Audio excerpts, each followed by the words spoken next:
తెలంగాణ ఒగ్గు కథ మల్లయ్య గొంతు మూగబోయింది. గతేడాది నుంచి అనారోగ్యంతో బాధపడుతున్న మల్లయ్య ఇవాళ స్వగ్రామంలో చనిపోయారు. మల్లయ్య ప్రస్తుతం రాష్ట్ర ఒగ్గు కళాకారుల సంఘం గౌరవాధ్యక్షుడిగా ఉన్నారు. ఆయన స్వస్థలం రంగారెడ్డి జిల్లా ఇబ్రహీంపట్నం మండలం ముక్కునూరు గ్రామం. ఉమ్మడి రాష్ట్రంలో ఒగ్గు కళాకారులకు గుర్తింపు తీసుకురావడం కోసం ఎంతో కృషి చేశారు మల్లయ్య. రాష్ట్ర ఏర్పాటు తర్వాత 3000 మంది ఒగ్గు కళాకారులకు ప్రభుత్వ గుర్తింపు కార్డులు ఇప్పించిన ఘనత మల్లయ్యదేనంటున్నారు తోటి కళాకారులు.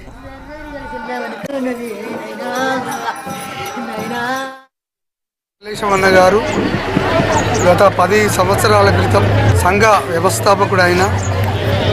నేను అధ్యక్షునిగా పనిచేస్తున్నాను, ఆయన గౌరవ అధ్యక్షుడు. ఎన్నో విధాలుగా ప్రభుత్వంతో పోరాడి